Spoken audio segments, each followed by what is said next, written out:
Trabajamos audinos aradia ipse.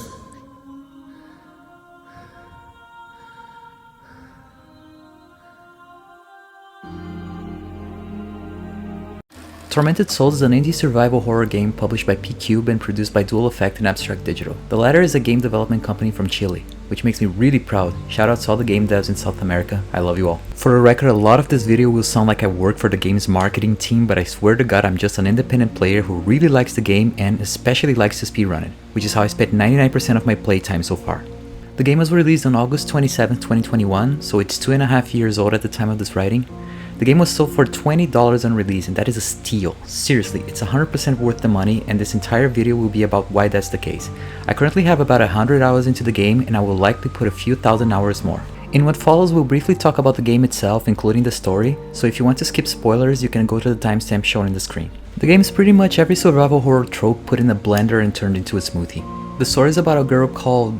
I forgot her name. We'll call her Claire. Anyway, she gets a letter with a photo of two twins with an address for a hospital. So Heather goes to the hospital, gets bunked in the head as soon as she gets there, wakes up in a bathtub where we get the world's most unnecessary nip slip, and she has her eye gouged out. She meets a priest that's totally not going to be the bad guy, does a bunch of chores and reads a bunch of notes, which is the main way through which the game's story is told, probably due to budgetary constraints. Fiona finds out that the main doctor in the hospital wanted to cure her sick wife or something and was experimenting with the hospital's patients, which is what explains the monsters. He also wanted to do the same thing to Jill when he bonked her in the head because he thought she was just a nosy neighbor. Anyways, turns out that Alyssa is one of the twins and the other one is an evil ghost of the Michelin Man that was exposed to a lot of radiation but gets instantly cured when we give her the vaccine and conveniently has the same identical character model as Jennifer. So the priest is actually evil, shocker. He's actually Rebecca's grandfather and the leader of a cult full of people who take a lot of radiation, and they worship the doctor's mom, who's a giant creature that shoots period discharge out of her tummy. Elsa kills the monster, and depending on the ending, she either gets a smooch from Michelin Man or goes back in time, saves her younger twin sister, and both of them live happily ever after. I honestly had a lot of fun playing the game for the first time, uncovering the story and figuring out the puzzle solutions. I felt smart every time I figured out how the game wanted me to think about a certain problem. The game isn't perfect by any means. The character animation is kinda...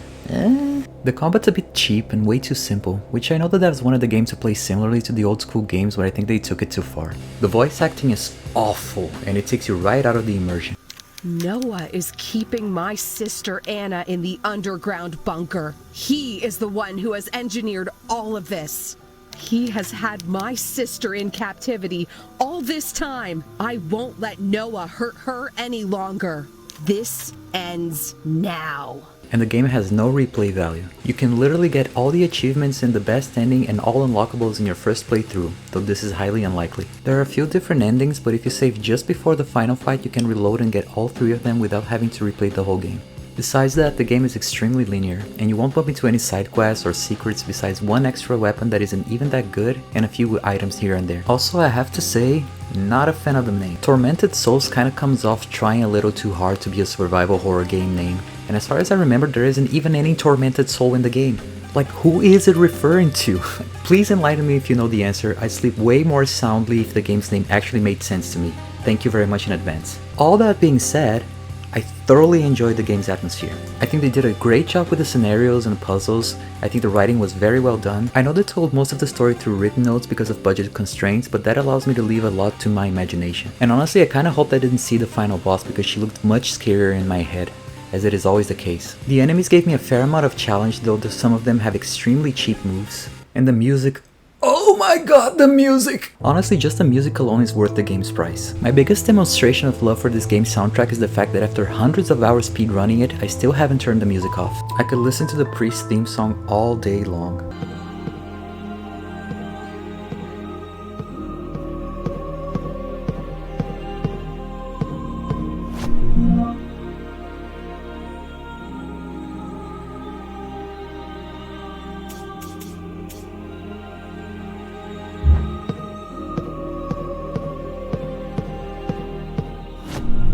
And the music that plays when you're about to finish the game always makes finishing a run that much more satisfying.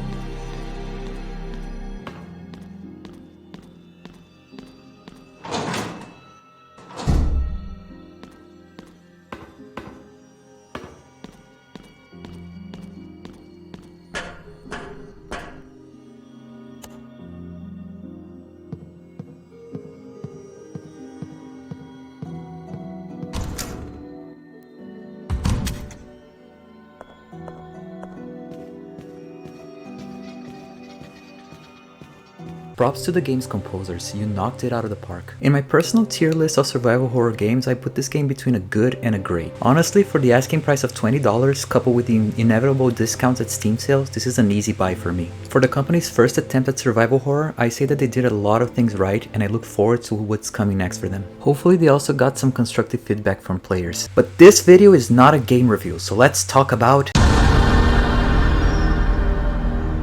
As soon as this game was released, a lot of talented speedrunners, mostly from Resident Evil games, jumped on the bandwagon to compete on it. The speedrunning community did their thing, and very soon tools for timing and auto-splitting were developed, and strategies for movement, puzzles, and bosses were created. Something I find amazing is that within less than 3 weeks since the leaderboards opened, player 7rayd's then record of 53.56, obtained on September 30th, 2021, is only 26 seconds slower than the current world record attained on March 8th, 2022 by Rebecca R.E. This means that soon after the game was released, players were already very close to what's currently considered optimal strategy. The number of submitted runs grew very fast, and the game's devs even ran a competition for $700 in 2022 for whomever got the fastest time in a 1-month time, which 7rayd also won. The speedruns of this game are about 1 hour long based on load removal times and maybe 3 or 4 minutes longer in real time. The runs are slightly different than older versions of the game, and chances are it may change again in the future as more updates roll. Runs are submitted at speedrun.com/tormented_souls and verified by an amazing team of selfless moderators who are happy to help and develop lots of tools to make the competition fair. Basically, anything is fair game as long as you start and finish the game in one sitting using the standardized load removal timer. And obviously don't violate the speedrunning constitution by doing things like splicing or using macros that control the character perfectly for you, etc, etc. The game does have an in-game timer, but since it doesn't stop while rooms are loading, we can't use it for a fair competition. So the mods developed their own timing method that stops when the game is loading and allows people with crappier PCs like mine to stand a chance. I feel like a load removal timer would have been a very easy thing to implement internally in the game, and I still have my hopes that it will be built into how the final time is reported. It's not that different. With a load removed in-game timer, we wouldn't have to rely on external tools that also have to be updated regularly whenever the game updates, as our tools rely on looking at specific memory spots in the game to run properly. It sounds like the devs did embrace the speedrunning community, so it would be nice to see that built into the game, maybe even a speedrun mode so that you get free replay value like in Raid. The run itself looks a lot like your typical Resident Evil game. In fact, it looks and controls a lot like Resident Evil Remake. You get an item here, use it there, pass through some enemies, kill some bosses, hope you don't get hit too much, try to do optimal lines and menus, and do this over and over again. Trying to incrementally improve your time as you get more and more used to where you're supposed to go, how to execute glitches, and where your items are in your inventory. Big asterisk here, we're gonna talk about this later. As far as combat goes, there's really only one mandatory boss in the game that requires you to use weapons. Even the final boss is more of a puzzle than a boss. You will essentially be using the shotgun to kill every enemy in the game. With the minor exception of one point in the game where you have to shoot a guy that blocks your way after turning on the light and you don't have the shotgun yet. The shotgun parts are out of your normal route, so you explicitly lose time to go to 2 different rooms to get the 2 shotgun pieces. Furthermore, the shotgun only carries 1 bullet, so you have to either reload manually every time you fire or open the menu to reload in it. There are a few exceptions where you can actually reload the shotgun for free because the menu is open while something is happening and you can squeeze either a heal or a reload. Those are actually key to the game's routing. The reason why we go so far out of our way to get it, however, it's the glorious... This is something that has been known since almost day one, and honestly I love that the devs didn't patch it since it's so fundamental to the speedrun. So this is how it works. If you open the menu right after you fire the shotgun, it counts as 2 shots, which means that most regular enemies in the game can be killed with 1 glitch shot, which we'll henceforth just call it the glitch. The only mandatory boss in the game will die with 2 well executed glitches.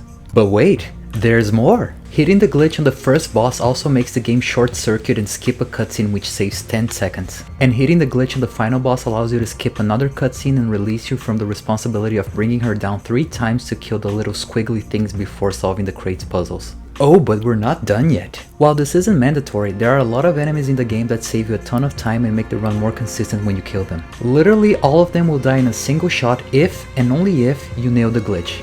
In the current route set by most players up in the leaderboard, you have to nail the glitch at least 15 times during the run. You can see why the glitch was found so soon and by speedrunners. If you have quick fingers, it is faster to open the menu, reload and exit than to watch Miku's slow ass reloading animation. So naturally, runners would open the menu right after firing just to get the reloading over with ASAP. And much to their surprise, enemies would often die right away when they did that. The big caveat on all of this is that the glitch It is a fickle mistress. You only have a tiny window after you fire the shotgun to make the glitch work, so your reaction time has to be on point. Fire too late and you will accidentally open the menu without firing, and likely not be able to open it again after Ray fires the shot when you exit. And fire too early and the glitch won't work. Nailing the glitch several times in a row in the run is something that requires a lot of practice, and personally I haven't been able to finish a single run where I nail all the glitches, though I know a lot of people who did. There is a second glitch in the game worth mentioning, but this one only saves 5 seconds. When you have all 3 items used to open the mausoleum door in the main hall,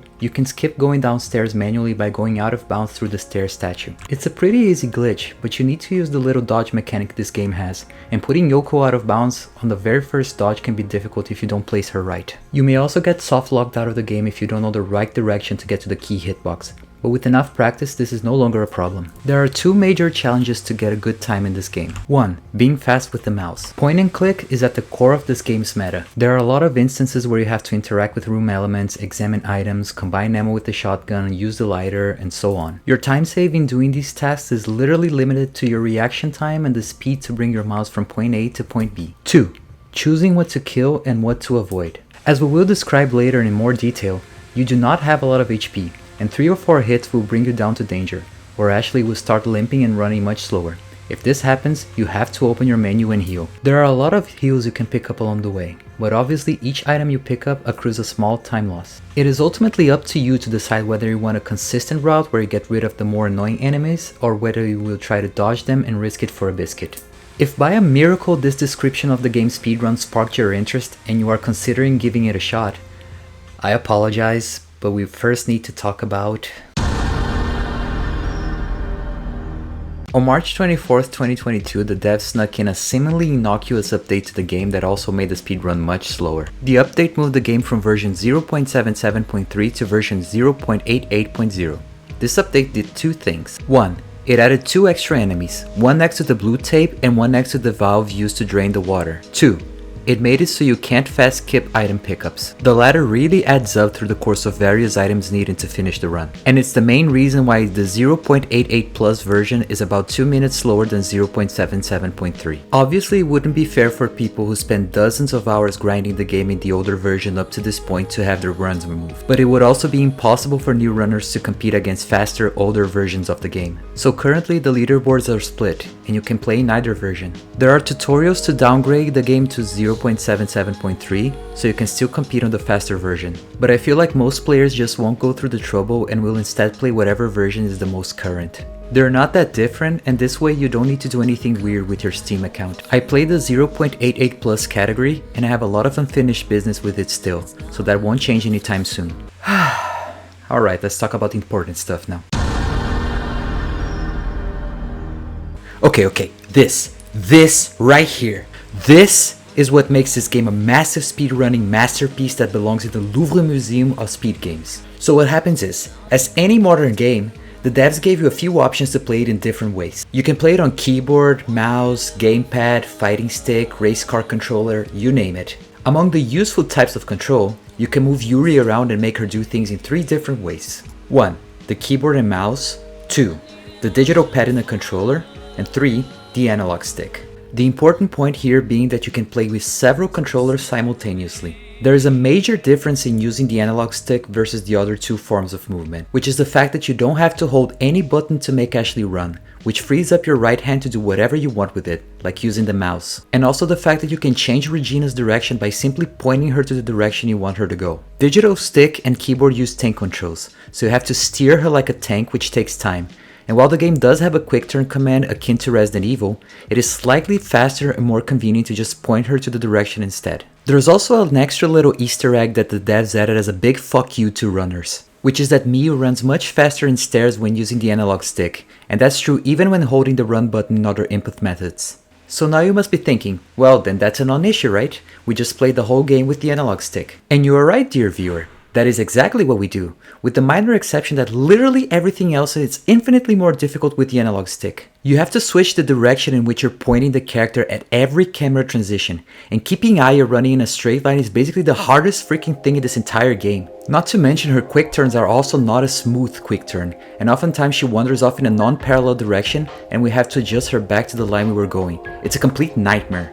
As a result, what I do is I play the game with the analog stick for most of it and keep mental track of rooms where there are no steep turns or stairs and use the keyboard in these rooms instead. It becomes a huge gymnastic to drop the controller and pick it back up, which adds up through the course of several runs in a stream. But damn it if I would jeopardize my optimal lines for the sake of convenience. Pretty soon I'll start adding my feet to the run and just holding the analog stick with my toe in places where it's absolutely necessary. Sometimes having option is a bad thing. In Parasite Eve 2, you only have one way to control the character, and there are no quick turns, so if you want to turn the character around, everybody has to suffer the same thing and hold the side button until she's in the opposite direction. Those were simpler times. Oh, and by the way, we're nowhere near done with the cesspool of ember and sulfur that controller flexibility causes in this game. You'll be spending a lot of time in your inventory in this run, both to use items and to reload your shotgun. And as previously mentioned, the speed at which you do these chores is only limited by your creativity, reflexes, and mouse speed. You have to use the mouse regardless because there are several places you have to interact with some object up close, and some of the hitboxes are so tiny and annoying you need the speed and precision that only a mouse can provide you. As of this writing, the top 3 players of version 0.77.3 play in very different ways, and there's nothing that highlights these differences more than the way that they do their menus. 7rayD is a beast with the mouse, and he really inspired me to improve my menu game just by showing me how far you can go with precision, but the mouse isn't without its flaws. Whenever you click an item in the game, a menu pops asking if you want to use, check, or combine the item, the old Resident Evil trope. After clicking an item with the mouse, you will then have to drag it all the way over to the option you want. Conversely, if you use a controller, you can use the digital inputs to instantly move the cursor to your desired option, saving you the time to do unnecessary mouse movement. And boy oh boy does that add up. You also have to use the mouse to switch tabs between key items and supplies, where some supplies like the lighter and the crowbar are also used as key items. Now if you do decide to use the controller, which is what Rebecca does, you get to instantly switch tabs with shoulder buttons and get to the options menu for each item instantly. However, the speed with which you can reach an item is severely limited. You either press the D-pad manually several times and get to a slot of interest, or use the analog stick to reach into the item. The analog stick has a speed cap, so you will never be as fast with it as you would with a mouse. At the start of the game this isn't a big deal, because all the items are close by, and I even do some of the early game menus with the controller myself. But you will lose a lot of time cumulatively if you constantly reload your shotgun this way, since ammo and the shotgun are often far down the menu. Now recall that you can do both and have your left hand on the analog stick and the right hand on the mouse, but be careful because if you do use the mouse to select things and the D-pad to move to options, you have to move your right hand back to press the action button or the E key on the keyboard, and the time it takes for your hand to travel back from the mouse to either button may be more than what it takes to get the cursor to the option you want. I think I found a solution that's optimal though. Hear me out. I played this game with an 8-bit Duo SN Pro 30 Plus, which is an amazing controller and you should get it if you can. While Tormented Souls itself doesn't allow you to make your own custom control scheme, this specific controller has dedicated software to remap buttons, and I'm sure you can also externally remap anything you use to play the game with third-party software. I mapped the action button to L1 and the next tab button to L2, since neither of these buttons are useful for anything in the original control scheme. This way I can press action with my left hand and control the options with the D-pad.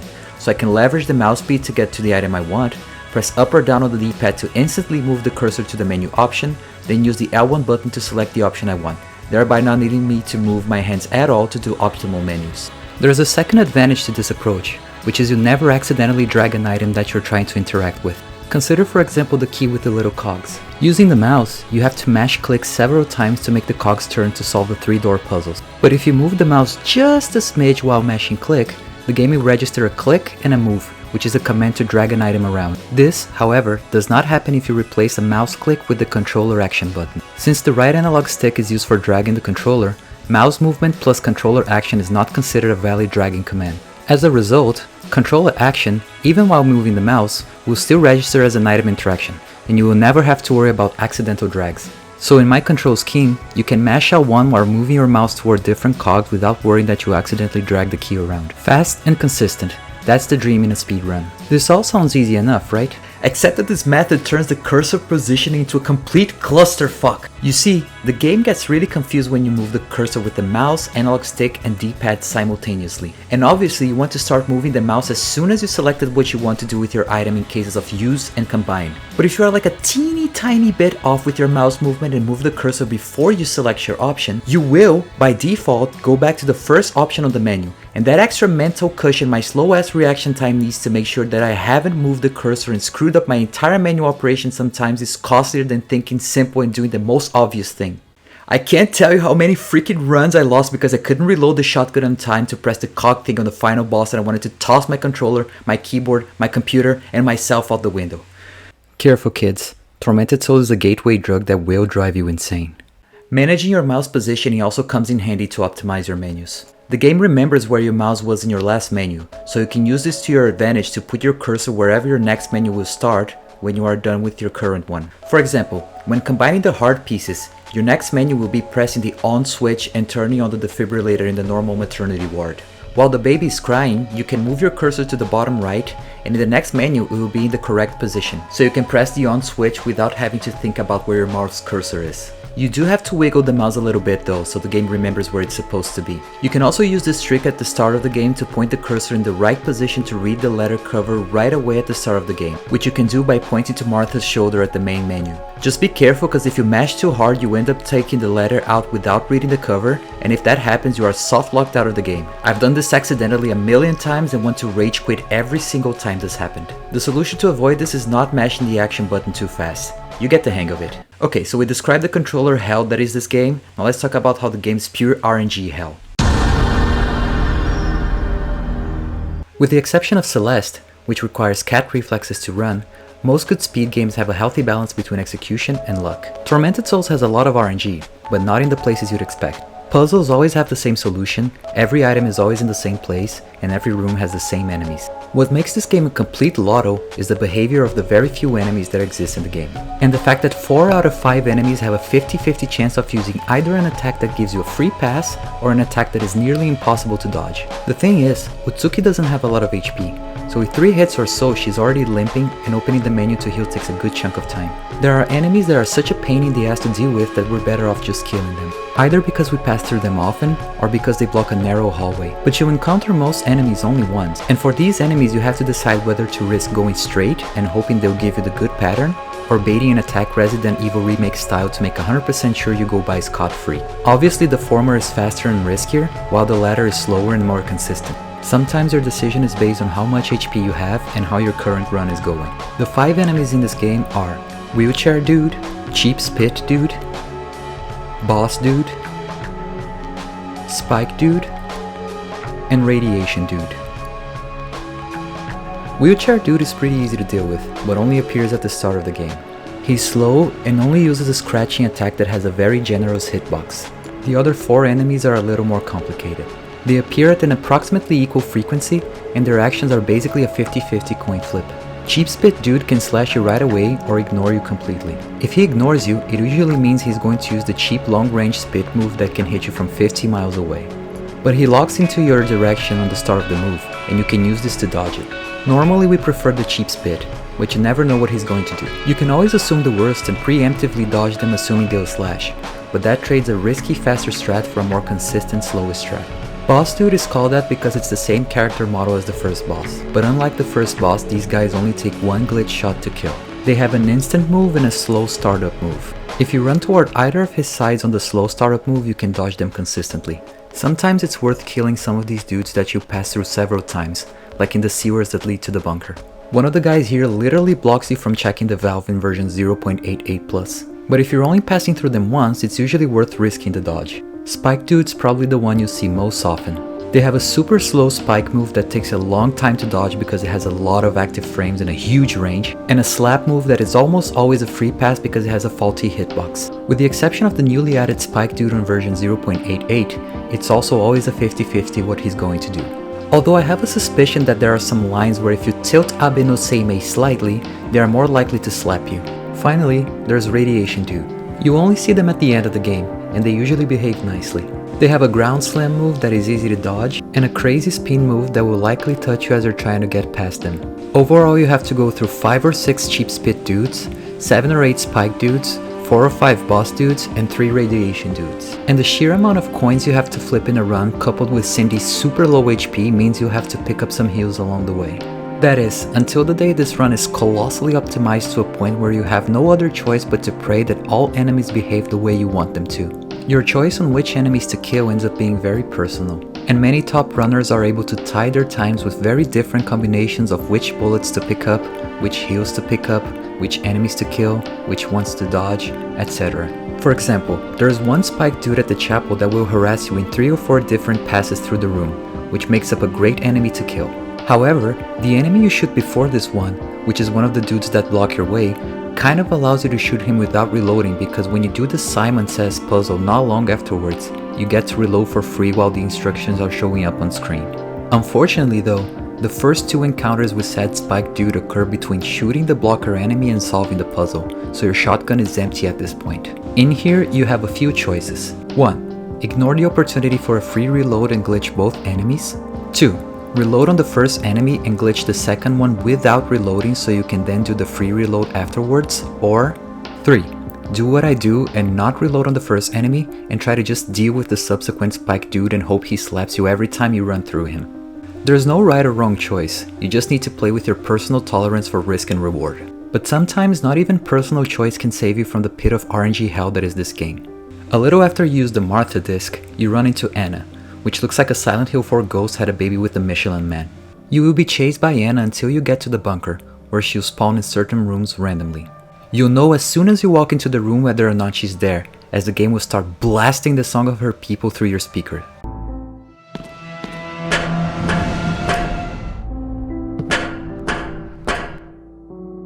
Her only move is a grapple attack. Getting hit by this move triggers an animation that will cost you about an 8-second tax. There are a few rules on Anna's behavior. 1.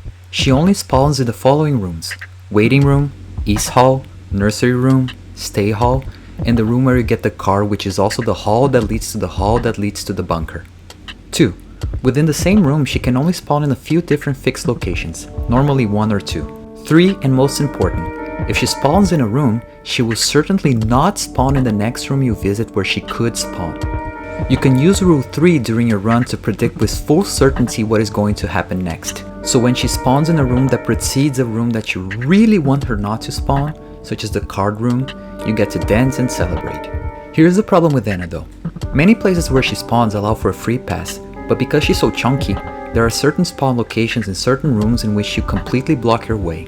And the only strategy to go through her is to temporarily disable her hitbox by shooting her with a shotgun. This means that your shotgun ammo is subject to some degree of randomness, and if you're not careful, you may end up with not enough ammo to kill the final boss. There is a pack of shotgun ammo in the boss room, but for reasons we will get to now, you want to avoid getting that ammo. But before we talk about the final boss, I need to address the most unusual RNG element in this entire game. Your freaking inventory! I'm going to show you the same part of 3 different runs, which is when you use the red cassette tape. I want you to pay close attention to the location of the 3 tapes in the inventory, the red, yellow, and blue tapes. I also want you to keep in mind that these 3 runs are done with identical routes, where we pick up all key items in the exact same order. Are you ready? Okay, here it goes. 001 nights.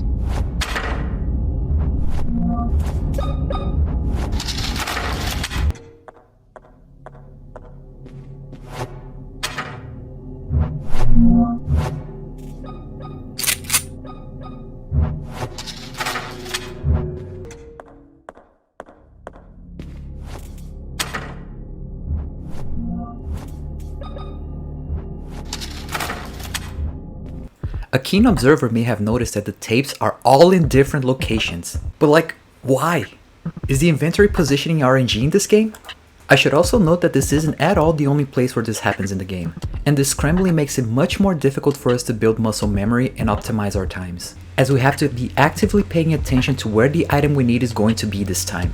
I have a theory that the order in which you use your supplies affects the key item location. But this shouldn't work like this! They are in different tabs! I don't know, maybe there's some obvious logic that I'm missing out on here. This video is also kind of like a cry for help for people to help me make sense of obvious things my dumb brain is probably missing out on. Okay, let's talk about the last RNG element in the game, the final boss. Casually, the final boss is kinda laughably easy, to be honest. You slap her a few times and you get to get rid of the little snakes around the buttons that control a big steel screw that falls on her once you solve the 3 little puzzles.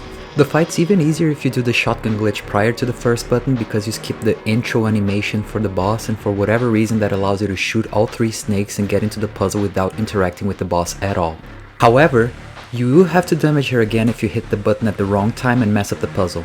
And essentially that means your run is dead, because you probably not have picked up enough ammo to hit her. Then there's also all the backtracking to go back and forth and continue the puzzle, and you're not going to be able to do the glitch again. Trust me, it's too much. Your run will be dead at this point. Toppled with all that, the positioning of the little wheels where you have to solve the puzzles are semi-RNG. Like, the position of the next one will depend on how fast you did the previous one, because all wheels keep spinning in real time. The optimal way to do this fight is to reload the shotgun mid-puzzle solving, which I don't know about other runners, but this is super nerve-wracking for me when I'm in a good pace.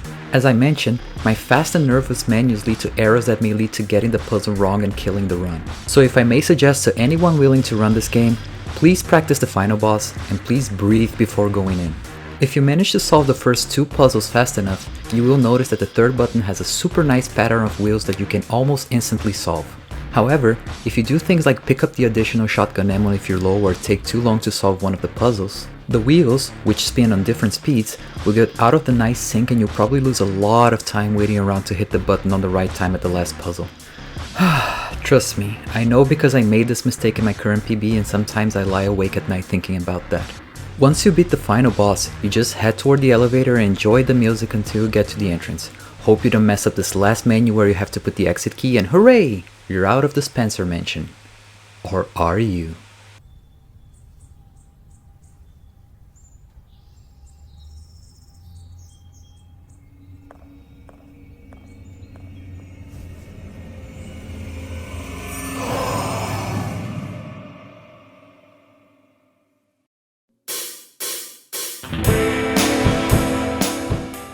To conclude, and as suggested by the video title, I think Tormented Souls is a near perfect speed game. It has challenging glitches, controls, menus, RNG, and is just overall very cozy to play. There's so much room to play around with controls to do optimal lines and so many different ways you can craft a route, and the accompanying music, at least for me, is very hard to get sick of, but you can always turn it off if you disagree. We haven't covered everything in this video, like the fact that we played the game in Chinese so we scroll through the dialogue text faster. Well, I guess we just did now. I know it's very personal to decide what makes a good speed game for people, but at the very least I'd like to make you, my dear viewer, aware that this game exists, and it's a total delight to run. That or I'm too broke to get new games and I use speedrunning as a coping mechanism to get infinite replay value from games that I already spent my money on. I don't know. Anyways, I stream on Twitch, in case you're not aware. This game, Parasite Eve 2, Silent Hill 3, maybe other survival horror games little by little. Feel free to drop a follow and say hi on chat. I love you all. Cheers!